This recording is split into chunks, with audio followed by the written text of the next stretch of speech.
là, c'est votre neveu, étudiant en médecine, qui vient vous voir, vous qui êtes médecin de santé publique, parce qu'il n'a pas très bien compris les cours qu'il avait eus sur la sécurité sociale.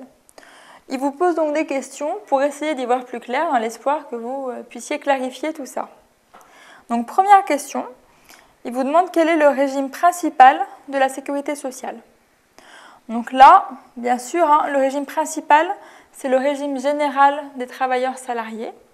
C'est le gros régime qui va au final couvrir près de 80% de la population française. D'accord ? Donc retenez bien un régime général des travailleurs salariés.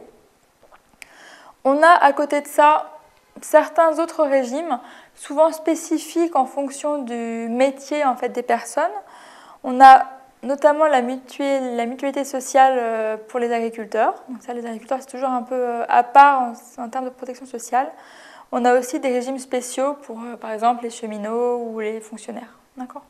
Mais le régime principal, c'est vraiment le régime général des travailleurs salariés. Donc, question 2. Il vous demande maintenant combien de branches comporte ce régime et de donner leur nom et ce qu'elles couvrent. Donc là, il y a 3 branches principales qu'on connaît souvent bien dans le régime général des travailleurs salariés. On a la branche maladie, tout d'abord, la branche famille et la branche vieillesse, plus une 4e branche dont on parlera après, qui est la branche recouvrement, qui est globalement moins connue. Retenez déjà les 3 premières, ce serait déjà pas mal. Donc la branche maladie, c'est celle qu'on connaît le mieux, c'est celle qu'on appelle aussi l'assurance maladie, et donc c'est la branche qui va couvrir tous les risques maladie, maternité, les risques concernant l'invalidité, le décès, les accidents du travail et les maladies professionnelles. Donc c'est vraiment la branche à laquelle on a affaire le plus souvent, du moins en médecine. D'accord ? La 2e branche, c'est la branche famille. Donc là, c'est la branche qui va donner en fait toutes les allocations, comme les allocations familiales, les allocations pour les parents qui sont isolés et qui élèvent seuls leurs enfants. On ne le sait pas toujours, mais toutes ces allocations, c'est une branche de la sécurité sociale. 3e branche, la branche vieillesse, qui va s'occuper des retraites, principalement. Je vous ai donc parlé d'une 4e branche, qui est la branche recouvrement. C'est une branche qu'on connaît moins, qui n'est pas souvent citée, c'est un peu facultatif à retenir, je pense. C'est la branche en fait, qui va s'occuper du recouvrement de toutes les cotisations dues auprès des employeurs et des assurés. En gros, c'est les entreprises et les particuliers qui n'ont pas payé les cotisations qu'ils auraient dû payer. Et donc, il y a une branche spéciale qui va se charger d'un peu d'aller récupérer tout cet argent qui n'a pas été payé. D'accord ? Donc, la sécurité sociale, ce qu'il faut bien comprendre, c'est que en France, en tout cas, c'est vraiment le pilier de la protection sociale. Et la protection sociale, c'est quoi ? C'est ce qui va nous permettre de faire face, en fait, à tous les risques sociaux. Donc, toutes les situations où potentiellement les gens doivent faire face à une baisse de leurs revenus et une augmentation de leurs dépenses. Dans pas mal de pays, quand on a par exemple un accident du travail, bien non seulement on perd son travail, donc on n'a plus de salaire, plus de revenus, mais à côté de cela, on a en plus des frais supplémentaires parce qu'on est malade, parce qu'on a une jambe dans le plâtre, etc. En France, on a la chance d'avoir une protection sociale relativement efficace qui permet en fait d'atténuer ces difficultés via des compensations, des prestations en nature et en espèces. En espèces comme les indemnités journalières qui vont être versées pour compenser en fait la perte de salaire liée à l'accident du travail par exemple, et des pertes aussi en nature comme la prise en charge du ticket modérateur, pouvoir retirer ses médicaments gratuitement à la pharmacie. D'accord ? Donc, question 3, quels sont les points essentiels de la réforme de l'assurance maladie et de quand date-t-elle ? Donc, vous verrez dans la correction, je vous ai dit que la réforme de l'assurance maladie datait du 13 août 2004. C'est un petit peu précis, en pratique, je ne pense pas qu'on puisse vous demander le jour et le mois précis. Retenez que cette réforme a pris place, a eu lieu en 2004. Et donc, il y a eu plusieurs gros rapports qui en ont été tirés, avec pas mal de choses dedans. L'essentiel qu'il faut retenir, je pense, ça va être premièrement le renforcement du secret médical, avec vraiment l'accent porté sur cette notion-là encore plus qu'avant. Le dossier médical unique et puis informatisé.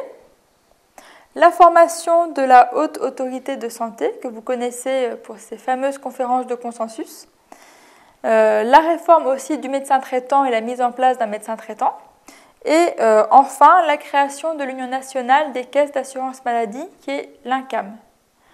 Donc là, vous voyez tout de suite que dans cette réforme de 2004, si on regarde aujourd'hui, donc en 2010, 6 ans plus tard, il y a des choses qui ont été faites et d'autres, c'est pas encore tout à fait ça. Le médecin traitant, ça, c'est fait. Tous les gens maintenant sont obligés d'avoir un médecin traitant pour pouvoir s'inscrire dans un parcours de soins balisé et avoir droit au remboursement classique. Par contre, vous voyez aussi tout de suite que le dossier médical unique est informatisé, idéalement sur carte vitale, on n'y est quand même pas tout à fait encore. Il y a des tas de gens qui n'ont pas encore reçu leur nouvelle carte vitale à puce, et en plus le dossier unique informatisé, bon. D'autant plus que cette création de dossier médical unique et informatisé, quelque part, va un petit peu en contradiction avec cette notion de secret médical renforcé, parce que c'est justement une des critiques principales faites par les détracteurs de ce dossier médical unique accessible sur l'informatique, c'est que du coup le secret médical risque d'être un peu malmené et qu'un piratage de tout système informatique est toujours possible. Bon. Donc vous voyez, il y a des choses qui ont été faites, d'autres qui n'ont pas été faites, qui sont en cours. Bon. Ce qu'il faut retenir principalement, c'est déjà les choses qui ont été faites. Le médecin traitant, la haute autorité de santé, c'est vraiment des points dont il faut que vous vous souveniez. Le dossier médical unique et puis informatisé, je pense qu'on va y arriver dans les années à venir malgré tout. Donc question 4. Toujours dans ce thème de la sécurité sociale et de la protection sociale, on vous demande quels sont les points communs et les différences entre la couverture maladie universelle, ou CMU, et l'aide médicale de l'État, ou l'AME. Donc ça, c'est deux choses à connaître, parce qu'en fait, c'est deux accès particuliers en fait, à la sécurité sociale en France pour les gens qui ne bénéficient pas du régime classique, traditionnel, en particulier du régime général des travailleurs salariés. Donc, elles ont des points communs et des différences. Le point commun, c'est un accès à la sécurité sociale. Les différences, ça va être la population à laquelle ces deux couvertures maladie en fait, vont s'adresser. Donc, la CMU, couverture maladie universelle, elle peut être déjà de base ou complémentaire. La CMU de base, elle va s'adresser aux personnes résidant en France depuis plus de 3 mois, de manière régulière et stable. Donc régulière et stable, ça veut dire quoi? Ça veut dire, en résumé, des personnes de nationalité française ou en tout cas qui ont une carte de séjour valide, d'accord? Et stable, qu'ils ont une résidence en France, ou enfin pas seulement un pied-à-terre où ils passent 2 semaines l'été, d'accord? Donc ça c'est la CMU. Donc pour ces personnes résidant en France de façon régulière et stable depuis plus de 3 mois et n'ayant pas droit à l'assurance maladie à un autre titre. Donc, des personnes qui n'ont pas elles-mêmes accès au régime général, parce qu'elles travaillent ou parce que ce sont les ayants droit de personnes qui travaillent. Par exemple, ça va être des personnes qui vont toucher, par exemple, le revenu minimum d'insertion ou des personnes qui n'y travaillent pas et qui ne sont pas ayants droit de personnes qui travaillent sur leur régime de sécurité sociale. Cette CMU de base va donner droit, en fait, aux prestations en nature de l'assurance maladie.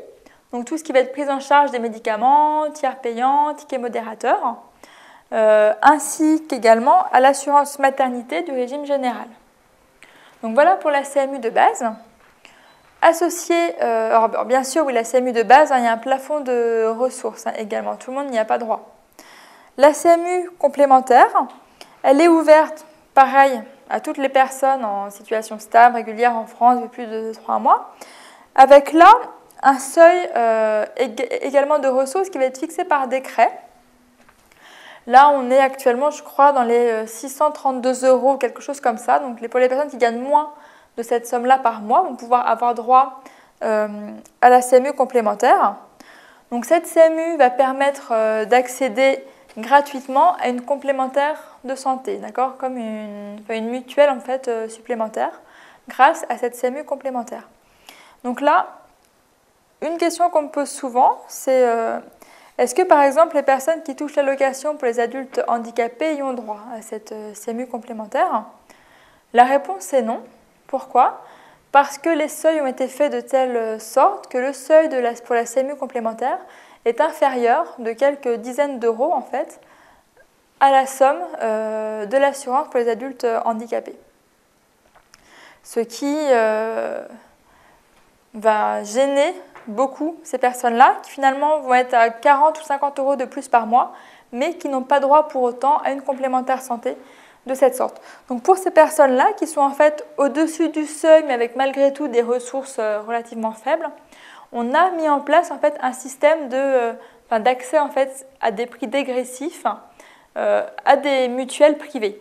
Donc par exemple, si on gagne entre 630 et 700 euros, on a accès à une mutuelle privée pour 10% du prix. Par exemple, d'accord, c'est des chiffres fictifs. Entre 700 et 750, on paye 20% du prix normal, afin de faire un peu une transition.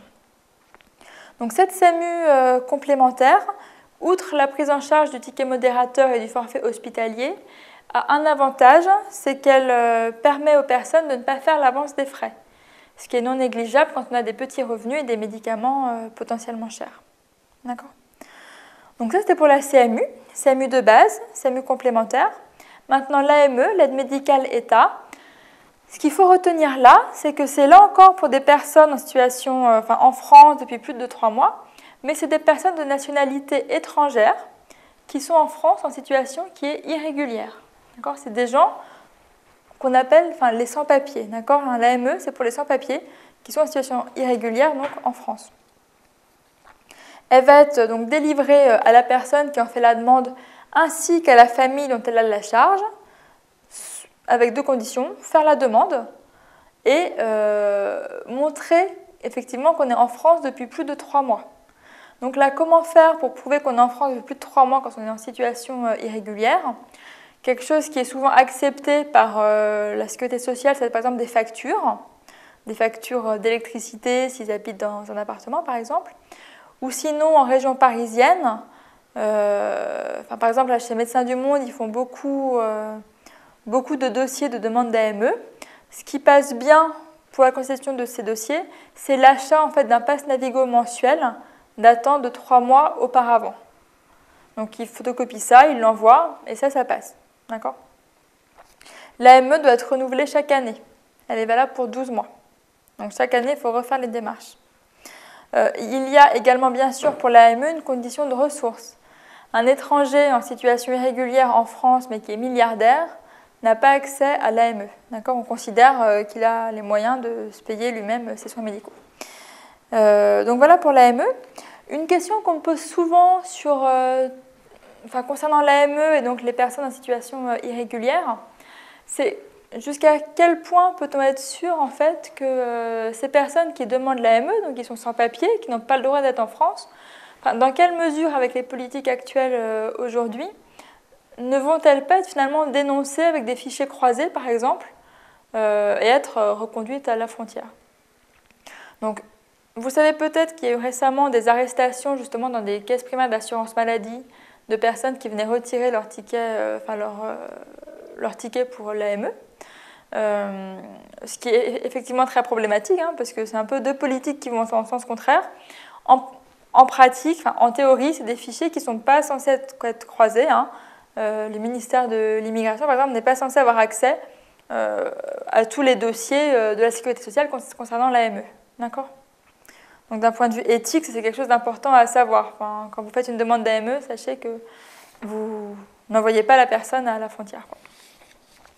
Donc, sur ce dossier assez général sur la sécurité sociale, retenez quand même que le régime principal, c'est le régime général des travailleurs salariés, qui a 3 branches principales, famille, maladie, vieillesse, plus une branche recouvrement dont on ne parle pas forcément beaucoup mais qui existe.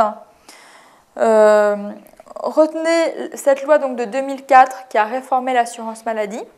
Sachez qu'il y a eu un grand nombre de débats pour réformer l'assurance maladie, qui en France ne va pas forcément très bien en ce moment. Et retenez 2 accès particuliers à la protection sociale. La CMU pour les personnes en situation régulière mais qui ont des ressources faibles et pas d'accès à la sécurité sociale classique. Et l'AME pour les personnes en situation irrégulière, également sous condition de ressources.